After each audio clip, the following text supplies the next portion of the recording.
मैं गरिमा अग्रवाल आप सभी का वंदन करती हूँ, अभिनंदन करती हूँ। बैसाख की कृष्ण पक्ष की अष्टमी को बूढ़ा बासेड़ा मनाया जाता है। इसके लिए एक दिन पहले से ही खाना बनाकर रखें तथा दूसरे दिन ठंडी राबड़ी और रोटी से माता की पूजा करें। ठंडा खाना ही खाएं।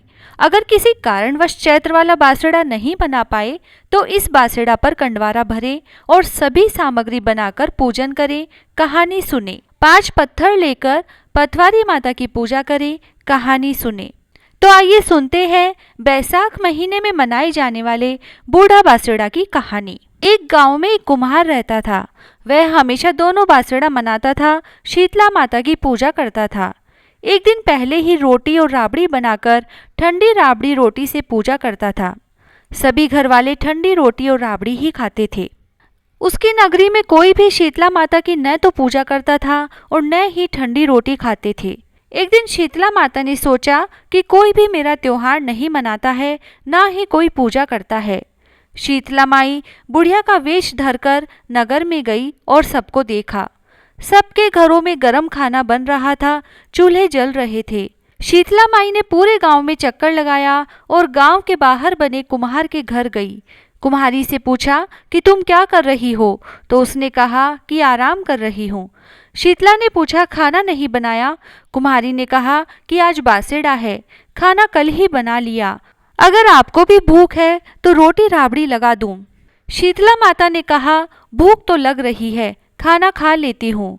शीतला माता ने ठंडी रोटी और राबड़ी खाई और खुश हो गई और बोली मेरे को नींद आ रही है। तो कुम्हारी ने कहा सो जाओ।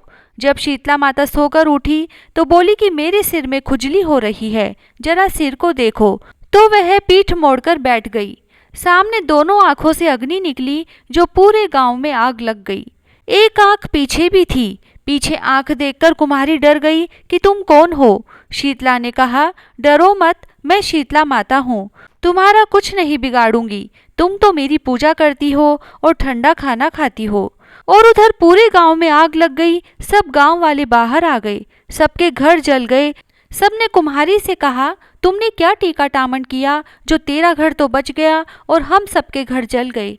कुम्हारी ने कहा मैंने कोई जादू टोना नहीं किया, मैं तो शीतला की पूजा करती हूँ और ठंडा भोजन खाती हूँ, ठंडे से ही पूजा करती हूँ। आप लोग शीतला की पूजा नहीं करते। मैं चैत्र और बैसाख दोनों महीने की कृष्ण अष्टमी को शीतला माता की पूजा करती हूँ। तो सभी गांव वालों ने कहा कि अब हम क्या करें? तो कुम्हारी ने कहा पेड़ के नीचे शीतला माई बैठी है, उन्हीं से माफी मांगो। वहां पर गांव वालों ने देखा शीतला माई बुढ़िया के भेष में बैठी थी। सबने शीतला माता से माफी मांगी और कहा कि आगे से हम भी शीतला की पूजा करेंगे, वे ठंडा बनाएंगे और ठंडा खाएंगे। इस तरह शीतला ने सबके घर वापस बना दिए। पहले जैसा ही गांव बस गया।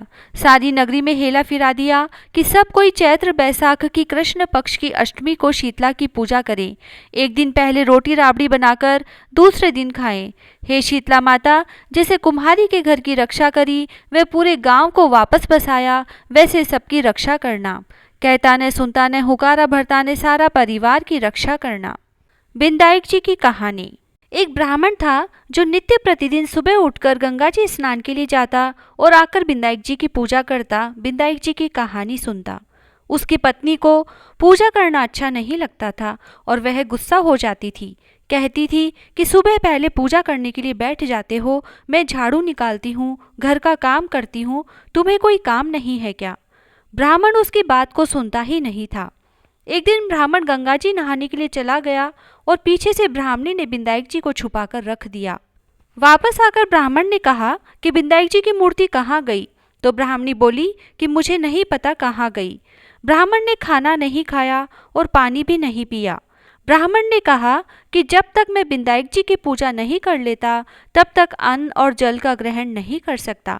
मैं तो बिंदाई जी की पूजा करने के बाद ही अन्न और जल ग्रहण करूँगा।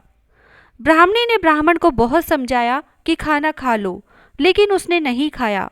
दोनों को लड़ते झगड़ते देखकर विनायक जी की मूर्ति हंसने लगी। तब ब्राह्मणी गुस्से में आकर बोली कि मूर्ति वहां रखी है। उसके बाद ब्राह्मण ने विनायक जी की पूजा अर्चना की। तब अचानक ही विनायक जी की मूर्ति बोल उठी कि तुझे मेरी सेवा करते हुए बहुत दिन हो गए, कुछ मांग। ब्राह्मण बोला कि अन्न मांगू, धन मांगू, जितना दुनिया में सुख है वह सब मांगू।